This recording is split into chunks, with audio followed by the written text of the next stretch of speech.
Hello दोस्तों, तो class 10th वालों के लिए एक बढ़िया शानदार क्वेश्चन है। देखो क्वेश्चन क्या है कि right the discriminant of the quadratic equation. और क्वाड्रेटिक इक्वेशन है 3x² + 2x - 1। इसका डिस्क्रिमिनेंट निकला है। तो डिस्क्रिमिनेंट क्या होता है, सबसे पहले हम डिस्क्रिमिनेंट के बारे में समझ लेते हैं कि डिस्क्रिमिनेंट क्या होता है। डिस्क्रिमिनेंट ठीक है, जैसे मान लेते हैं कोई एक क्वाड्रेटिक इक्वेशन है, स्टैंडर्ड क्वाड्रेटिक इक्वेशन है ax² + bx + c = 0। एक स्टैंडर्ड क्वाड्रेटिक इक्वेशन है, ठीक है।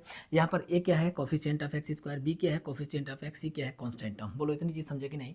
तो x की जो वैल्यू होती है, सीधा फार्मूला आगे बताएंगे, जब लॉन्ग वीडियो बताएंगे, मतलब पूरे डिटेल में जहाँ बताएंगे वहाँ बताएंगे।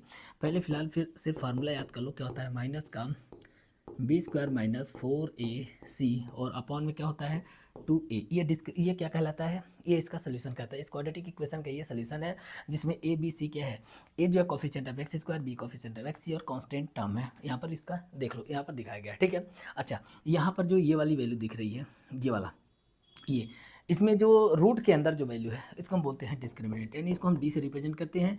और ये होता है b² - 4ac, ठीक है। अब यहाँ पर क्या होता है कि डिस्क्रिमिनेंट के हिसाब से सोल्यूशन डिसाइड होता है कि इस क्वाड्रेटिक इक्वेशन का क्या सोल्यूशन होगा। ये कैसे डिसाइड होगा, तो इस डिस्क्रिमिनेंट के हिसाब से होगा। इससे तीन, यहाँ से तीन कंडीशन बनता है। पहला कंडीशन ये होता है कि जब d ग्रेटर देन 0 होता है, d लेस देन 0 होता है, तो पहला कंडीशन क्या है, d लेस देन 0। दूसरा कंडीशन क्या है कि d = 0। और तीसरा कंडीशन क्या है, d ग्रेटर देन 0, ठीक है। जब d लेस देन 0 होगा, इसका मतलब निगेटिव होगा। रूट के अंदर निगेटिव वैल्यू एग्जिस्ट नहीं करता है, मतलब वो कॉम्प्लेक्स हो जाएगा, इस वजह से इसका नो सोल्यूशन हो जाएगा। यहाँ पर क्या हो जाएगा, नो रियल रूट हो जाएगा, ठीक है, नो रियल रूट्स, ठीक है। जब d = 0, है तो इक्वल हो जाएगा, यानी यहाँ पर हो जाएगा इक्वल रियल रूट। क्या हो जाएगा, इक्वल रियल रूट्स, ठीक है, यहाँ पर हो जाएगा। और जब d ग्रेटर देन 0 हो जाएगा तो क्या हो जाएगा, रियल एंड डिस्क्रिमिनेंट रूट्स, ठीक है, रियल और distinct, sorry, real and distinct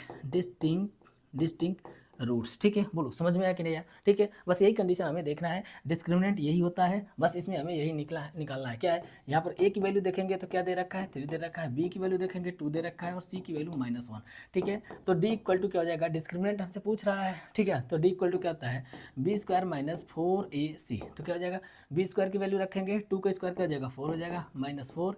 a की वैल्यू क्या है, 3 है, c की वैल्यू क्या है, 1 है। अच्छा 1 नहीं है, c की वैल्यू -1 है, ध्यान देना, ठीक है। c की वैल्यू क्या है, -1 है, ठीक।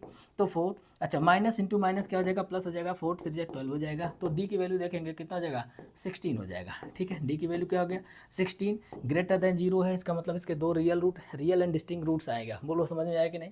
इस तरीके के और भी क्वेश्चन के साथ मिलते रहेंगे। नए हो तो चैनल को सब्सक्राइब कर लो, वीडियो को लाइक करना, शेयर करना, ये सब काम करते रहो। किसी भी तरीके का कोई भी डाउट हो कमेंट बॉक्स में बता सकते हो। चलो मिलते हैं नेक्स्ट वीडियो में, तब तक के लिए धन्यवाद।